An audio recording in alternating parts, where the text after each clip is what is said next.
And we are back on the build phase, and today we have the first previews from the new arc of cards. We just wrapped up the previews for the drawing a blank Masters of Evil arc, and now we are getting the first of the Into the Mystic Arts. I shouldn't say arc. This is all the Darkness arc. The Masters of Evil issue just wrapped up with previews last week. It's supposed to come out, I think, this coming Wednesday, with the second issue of that arc close on its heels. And that's what we're going to look at cards from today. So this is the Mystic Arts. I think Into the Mystic Arts is what this expansion's called, or this issue is called.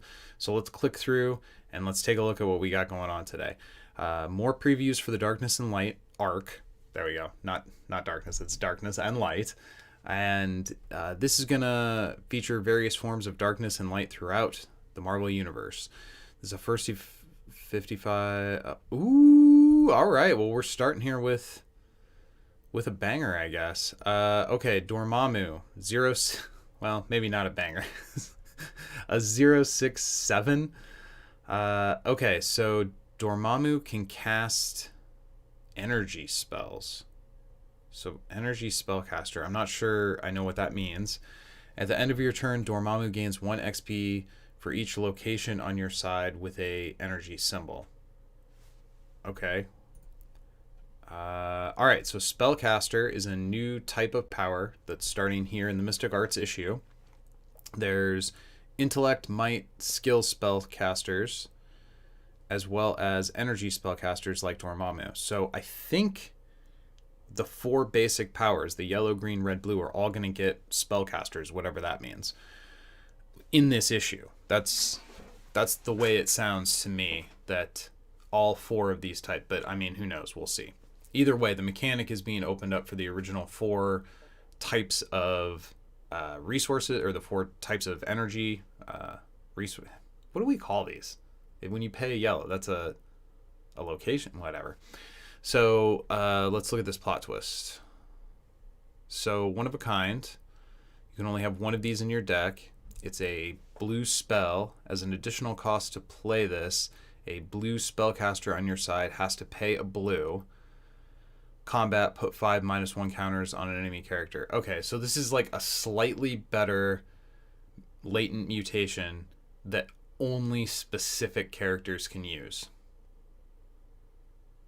I'm super unimpressed so far. So if all of these spellcasters, well, first of all, we don't know if they're all going to be one of a kind. If they're all one of a kind, that already, like, the variance is going to be an issue. If they're not all one of a kind, and they're all just basically like might makes right, latent mutation, danger room, I can't remember all the different ones, but that series of plot twists that we got at, I want to say, the beginning of 2019, which was when they introduced the locations and the plot twist that you had to pay a superpower symbol or an energy symbol along with the plot twist. They gave us all of those. Some of them have been really, really good, like Global Information Network and Wakanda. Some of them have not seen like any play at all, like Titan or whatever the red plot twist is. So is this card going to be good? If you look at just what its effects are, this is a strictly better latent mutation. But it's a latent mutation that you can only play once for the whole game, as opposed to having 4 copies in your deck. And it's a latent mutation that is just a dead card in your hand unless you have a specific character on the board. Now, I don't know how many of these different spellcasters we're going to get. Obviously, if your main character is a spellcaster, that makes this plot twist much better because you're guaranteed to have that spellcaster on the board. But if we're talking about all 4 different colors getting spellcasters and getting spells that require those spellcasters, it seems to me like this is going to be just incredibly inconsistent. There just aren't going to be enough spellcasters to make you, no matter how good these spells are, which is also a little bit confusing because there's already kind of the slang that's in the community where people refer to plot twists as spells. So, okay. It's not a bad card. So what do we get when Dormammu levels up? Hopefully some attack value. I swear I did not actually look at these cards. Okay, so he is still a spellcaster, so you still get to, if you didn't get to play Weaken as your card to look. Now, does he have to? Let me check this again. So he levels up by playing cards that have the blue symbol. Now, it doesn't specify that it has to be a basic location. So you could have this deck chock full of every different kind of wild. So every card you draw has, well, okay, if I don't remember specifically, but if there are some teams that have wilds that doesn't have blue, obviously I'm not referring to that one. But every other kind of wild you could put into your deck, and you could more or less guarantee Dormammu levels up relatively quickly. If I play a blue, and assuming my opponent doesn't have Avalanche or San Francisco or any way to flip my locations down, but just playing my own deck. If I play a blue on turn 1, then I have 3 experience at the end of, assuming I play a blue each turn, I have 3 experience at the end of turn 2. I have 6 at the end of turn 3, and if there's no ramp and no disruption by my opponent, I level up at the end of turn 4. Which isn't terrible, because 6 defense will carry you through turn 3, maybe turn 4 you start getting into some trouble, but there's even some 4 drops. I mean, there's 5 drops that can't hit 6 defense. So that's survivable, but of course your draws have to line up. If you hit 1 wild or 2 wilds in the first 4 turns of the game, you're just probably not going to level up that game. So anyway, Dormammu, after he levels up, he becomes a 0/12, which I'm not super excited about. But what does he do? Sorcery over the Flames of the Faltine. Once per turn during your main phase, but not during combat, you may wound Dormammu and put a blue spell from your KO pile into your hand. So you get to use Weaken, and then you get to pull it back out of your KO pile and play it again, as long as nobody destroys your KO pile. There's got to be more spells for this to be worth it. I do not... This is just flat out not worth it, unless there's like a bunch of crazy spells. So next card, Energy, one of a kind. This is also, oh, dude. So we're gonna get. I'm gonna predict right now. We're gonna get 4 blue spells. We're gonna get 4 yellow spells. We're gonna get 4 green spells, and we're gonna get 4 red spells, and they're all gonna be one of a kind. You may only have one of this card in your deck. I don't think I like this card art. That's Loki, right? What's he doing with his mouth? I don't think I like this card art. But card art's not relevant if it's a good card. One of a kind. You can only play it if you have a spellcaster. Choose an enemy row and freeze each character there. Sure. Especially with a slow grind. Obviously, what Dormammu wants to do is kind of grind the game out until he can get to this and then start abusing these spells. That's gonna be your strategy with Dormammu. Energy plays into that. The problem I already see here, though, is if what you want Dormammu to do is like pull a bunch of cards out of the KO pile and have this like cool cycling engine, you can't use this to protect yourself down low early unless you are spoiled by drawing all the blues. Because if what you need is this 7 experience here, then you're not going to be able to play any of these spells down low because you don't want to run the risk of not having enough blues. So these cards are dead until late game in Dormammu, I guess. I totally failed to note Dormammu's villain affiliated. Okay. So we have another card that is part of the Masters of Evil affiliation. Thank goodness. We definitely need more Masters of Evil. I think it's crazy how few we initially got. Enchantress here is a 5-drop 4/6/2 with flight. What are the other? I can't remember the other Masters of Evil 5-drops. I have this problem where I can't put the cards in my head until I hold them in my hands. So my mental card database is always lagging behind previews. I just can't, until I hold the card in my hand, I can't really understand it. So Enchantress gets the spellcaster thing just like Dormammu. Oh, fine, I guess. If you're gonna run those spells, you're definitely going to want to have as many characters as you can that activate those spells. I mean, so essentially spellcaster is like a team affiliation. If you think about it that way, how many characters, if you're gonna run 4 plot twists from a specific team, how many characters from that team do you have to put into your deck to make sure those plot twists are activated on the turns when you need them? I mean, it kind of depends. If it's an early game plot twist, you need more, of course, and etc. But I would say like minimum 8, probably. Like without any other variables thought about, I want at least 8 of a team in my deck before I consider including one of that team's plot twists. I feel like that's probably in the neighborhood. There's going to be variance between different decks, but now, of course, with the main character having Spellcaster, Dormammu doesn't have to worry about that. But anyway, what does Enchantress do? So, as Guardian Power Player, when Enchantress appears, you may choose one. Stun an enemy character. Oh, jeez. So you can stun a character named Heimdall, Hela, Loki, Odin, Sif, Thor, or Valkyrie. You know, if we had like character types or like traits on the characters where they have the Asgardian trait, something. I mean, I wouldn't necessarily want to see that added as an additional keyword type, but maybe like under where it says supporting character, how we have supporting character token, maybe we could have supporting character Asgard. Well, I suppose it's too late in the game's life for that now. So anyway, they have to list off all these character names: Heimdall, Hela, Loki, Odin, Sif, Thor, or Valkyrie.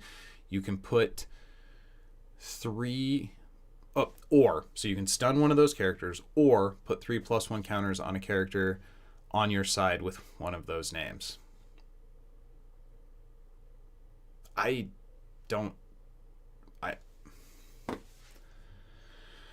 Okay, so in a metagame where you expect to see, now this isn't limited to supporting character, and I think that's really important because if this card existed back during like Thorigins, I don't know that Thor would have dominated that meta, because if you have a 5-drop card that can just outright stun the most popular main character in a meta, that main character is going to stop being the most popular main character in that meta, almost without a doubt.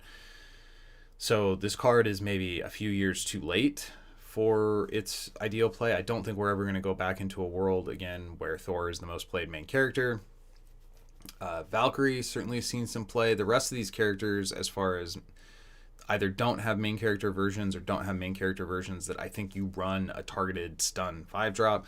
So then the fallback mode, if you can't count on your opponent having one of these characters in play, then fallback mode is running characters with these names yourself that you can put +1 counters onto. Are there any of these characters that I want to run in a Masters of Evil deck? I don't know. Yes, I think this card has playability in a meta where you can get the stun power, or in a deck where you're already running at least 2, so 8 pot target, and they all have to be like sub 5-drops, because I don't think you want to hold your 5-drop back until you get your 6-drop down and then underdrop later just to make your 6-drop the size of a 7-drop. That sounds bad. That sounds really bad. I think this card, if you build your deck around it and you have the little low drop guys that I can't think of, I mean, maybe Sif. Like, out of this list of supporting characters in the Illustrated Universe, the only one that I'm like real excited about playing is maybe Sif or the Loki 6-drop. Unimpressed. So I don't know if the deck currently exists. Now, there's more cards coming, and I think we're going to get different versions of these characters. It would be a little silly to me if they printed this card and then didn't give us lower drop versions of these characters to really let this card shine, but Super Awesome Games has done weird things for flavor before, so I guess it wouldn't surprise me that much. I do not think the buff your guys mode on this card makes a lot of sense right now. I'm willing to concede that there could be a deck where it could be good. Maybe there is a world in which you want to play like Jane Foster Thor. Or no, that doesn't even count. Maybe there's a world in which you play this and just have Thor as your main character. Put 3+1s on Thor. Maybe Valkyrie as your main character. So I think maybe if you play this as like a better stick. Okay, I can see that. Yeah, if you're playing Thor as your main character and you've got stick on 4, then you have Enchantress on 5. Okay, I can see that. I don't know that that's like your ideal line. I'm not sure that that would even necessarily be good, but there is some potential there. And I think that's a more realistic use for the buff mode of this card than hoping that you can get like a 3-drop Sif to stick to the board long enough to use Enchantress on her. Now the stun mode, if you're in a meta where you're worried about running into Valkyrie or Thor or It's a mixed meta where you've got the photographic universe stuff, which makes Hela, Valkyrie, Odin, Heimdall. It makes this card almost feels like it fits in the photographic universe, because a lot of what it's doing, a lot of the character names that it's targeting are characters that we've seen good versions of in the photographic universe and not so much in the illustrated. So in the right meta where there's a target rich environment for this card, I think the stun mode is pretty cool. For the wrong meta where you're trying to buff your own guys, I don't know that I really like this that much, although it could see some niche play. And then of course, if you're running spellcasters, if you're running the blue spells, I feel like you have to run this. You run this, you run Dormammu. Maybe there'll be enough other spellcasters that she won't be an auto include for a spell based deck, but as of 3 card reveals in, that to me seems like the best thing about this card is activating your spellcaster spells, and none of the spells that we've seen so far have me that excited or anxious to play them that I'm all that excited about playing this card. So let's move on to the next one. I guess let me look at the text here. No, there's nothing. It was just flavor, no other functional text. So now we have a Loki. Wow, that is some card art, huh? I don't know if I like zombie Loki or hate him. I genuinely don't know what to think of that. So we have another 7-drop Loki on the same team that we already have a 7-drop Loki for. Not a super big fan of that. He's a 6/10/1, and he can do blue spells, and he pays 1 less power symbol to cast spells. Okay, so this is like the top end of the blue spell power deck. So at the end of the game, when you've already cast a bunch of your stuff to get to the end game, you have the ability to play one-of-a-kind cards for free. That I don't... If this guy was like a 1-drop, if this guy was like a 3-drop, if this was a card that I could drop into my curve before I have to play Enchantress, so he activates my blue spells, puts a little bit less pressure on my blues, which would allow my Dormammu to level up, and then when Enchantress comes into play, he becomes like a big beefy 3 or 4-drop. Okay, now we're talking. Now there's some synergy. I see the combo here. This guy lets you play stuff for free that you're not going to have enough copies of in your deck to have them like clogging your hand. Like I don't know that this outlet even makes that much sense. Yes, with the Dormammu main character, you're going to be able to recycle those. And one of my criticisms of this card when I first read it was the idea that you have to keep the blues face up for him to level, but then you are able to get these cards back that cost a blue later in the game, and that seemed to be kind of a non-synergy. So I understand how Loki sort of fixes that problem on Dormammu, but it doesn't fix the problem that this guy just does not do enough. I just don't think he does enough. Maybe if the other blue spells aren't one of a kind, and there aren't exactly 4, which I predict right now there's going to be exactly 4, and they're all going to be one of a kind, maybe if that's the case, then I could see, or if there's like a 6-drop in this blue spellcaster curve that lets us yoink spells back out of the KO pile. So there's more of a recycle mechanic than this once per turn thing that Dormammu is doing. If this is what you're relying to get value out of this deck is not going to work in any kind of a serious way. I'm not even sure that deck's going to work kitchen table. I mean, maybe. I'll certainly enjoy trying to have fun with it, but I'm looking at this whole curve, and what I see is kind of a janky, fun mechanic to mess around with my friends on a Friday night. I don't see any of these cards being like super tournament, high-level cards that are going to get the hardcore, like the try-hard players excited. And that's okay. I don't think every expansion has to be for the try-hard players. We've talked many times about how they're a small percentage of the community. I would argue that the hardcore players, while they're a small percentage in number, we probably make up the lion's share of the community energy. I mean, certainly the content creators, the majority of them are players that take themselves a little too seriously. I'll apply that label only to me. Everybody else that creates content is meant to be there. They're a top level player. I take myself a little bit too seriously. So I think this is going to be one of those expansions, at least what I've seen so far, which is not much. I mean, very few cards. But what I see out of these very few cards is an expansion that is just bullseye targeting kitchen table players with fun, wacky new mechanics that I think are just going to buckle like a belt to a hardcore aggro deck. So that's more or less where I'm at with these. Still, it's exciting to have spoilers, last week spoilers this week. They did mention on the stream last week that these release dates are locked in. So we can expect to see this product March 31st, which is cool. Because it's coming so soon, that means the spoiler season is going to be super accelerated, and I have a feeling that's why we got a spoiler article on a Monday. So with that, I'm going to wrap things up here. Go win some games.